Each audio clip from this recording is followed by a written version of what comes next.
2001 के चुनाव में जब परिसीमन हुआ तो इस पंचायत से अर्जुन भैया काट के हमको अलग कर दिया और हम चले गए रामपुर पंचायत। शौक तो था एक बार मुखिया बनने का, लेकिन चलिए अपने पैतृक पंचायत नहीं सही, नए पंचायत में ही सही मुखिया बने थे। वहाँ से पंचायती राज को समझने का एक अवसर मिला। संयोग से 5 साल के बाद उसी समय विश्वनाथ भाई भी मुखिया थे और इन सभी लोगों ने हमको मुखिया संघ का अध्यक्ष बना। और यही कारण भी है कि पूरे जिले में पंचायती राज को बारीकी से अध्ययन करने का और जनप्रतिनिधियों की समस्याओं को नज़दीक से समझने का अवसर मिला था।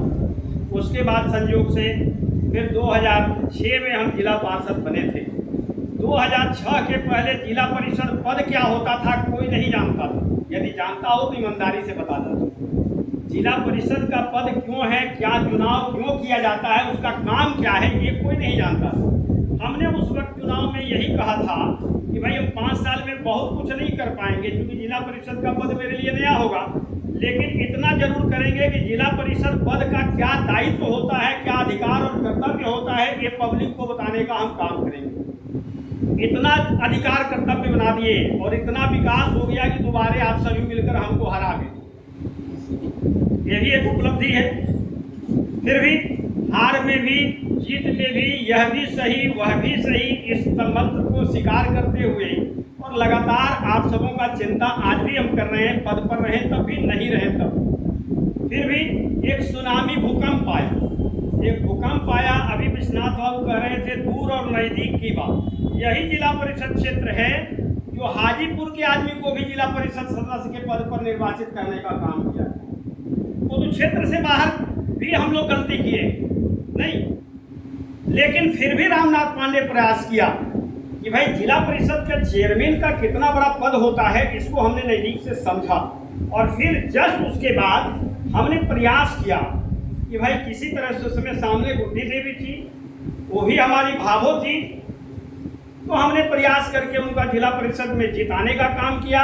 और उस वक्त के हमारे विश्वनाथ बाबू उस समय चेयरमैन तो नहीं थे, लेकिन विश्वनाथ बाबू और रामनाथ के आशीर्वाद से हमारी जिला परिषद सदस्य चेयरमैन भी बनी थी, तन मन और धन से, ठीक है।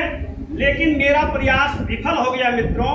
इसलिए विफल हो गया कि जिला परिषद का अध्यक्ष अपने आप को 5 साल समझ ही नहीं पाया कि अध्यक्ष पद क्या होता है। जब हम अपने अधिकार कर्तव्य को खुद नहीं समझ पाएंगे तो हम जनता के बीच खड़ा कहाँ से उतर सकते हैं। संयोग से प्रयोग हमारा जारी रहा और फिर लास्ट प्रयोग हुआ जब विश्वनाथ भाई व्यक्त किए कि भाई रश्मि, बबली नाम है घर का, आप लोग भी जान लीजिए, हम लोग बबली ही प्यार से कहते हैं, बबली चुनाव लड़ना चाहती है। हमने बिल्कुल अच्छा, और हम लोगों ने मिलकर जिला परिषद सदस्य बनाया। फिर हम लोगों ने एक तरहत्थी पर बार जमाने का काम था, जिला परिषद का चेयरमैन बना आप सभी लोग प्रबुद्ध लोग बैठे हुए।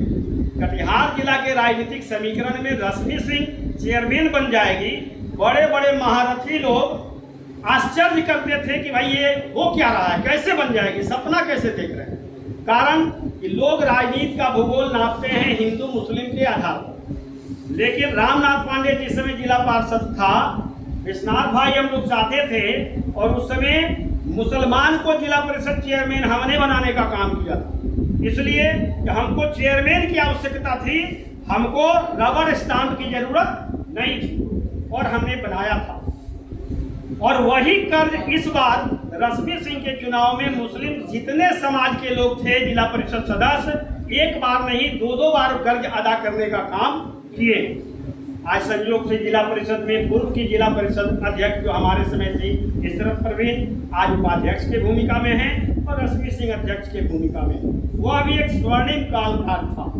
असंभव कार्य को हम लोग सफल बनाने का काम करते थे। और आज फिर उसके बाद लगातार परिश्रम के बाद पहली बार मेरा आत्मा तो संतुष्ट है, आप लोगों का कितना संतुष्ट है उसको देख लीजिए कि पहली बार एक बार फिर जिला परिषद के सदस्य के रूप में और जिला परिषद के चेयरमैन के रूप में पूरे जिला में एक ऐतिहासिक कोई महिला बनी है तो रश्मि सिंह बनी है, जो पूरे जिला में बलरामपुर कहाँ है, तेलका बलरामपुर जो बंगाल का बॉर्डर है, और फलका पोठिया कहाँ है जो खगड़िया का बॉर्डर है। और इतनी दूरी को सुबह में इस बार, शाम में उस बार, हमको कभी कभी आश्चर्य करते हैं। हम अपने आप को मानते हैं कि कटिहार जिला में हमसे ज़्यादा घूमने वाला कोई आदमी नहीं है, लेकिन हमको भी पछाड़ने का काम यदि किसी ने किया है तो रश्मि सिंह चेयरमैन के रूप में किया।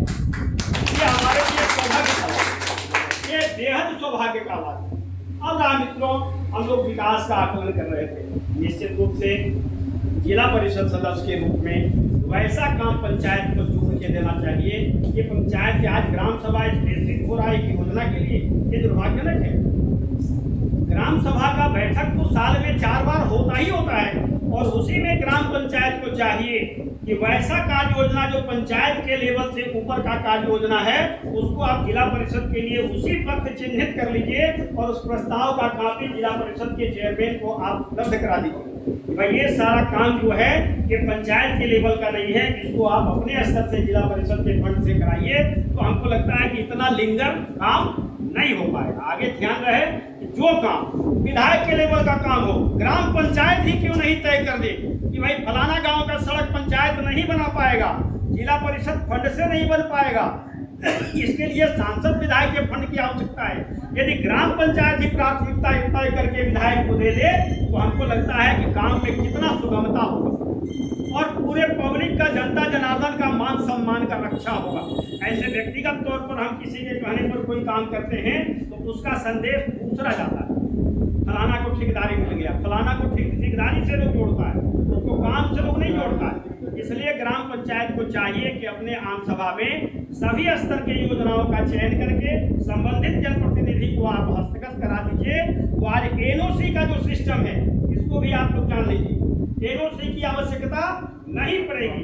यदि ग्राम सभा में प्रस्ताव पारित है कि जिला परिषद के फंड से ये कार्य योजना कराया जाए तो फिर दोबारा एनओसी की आवश्यकता नहीं पड़ेगी। ये जानकारी का विषय है, हम सभी को अपने कर्तव्य अधिकार को जानना चाहिए। बहुत खुशी हुआ कि आज हम सभी पंचायत के महत्वपूर्ण समस्याओं को लेकर यहाँ बैठे हैं।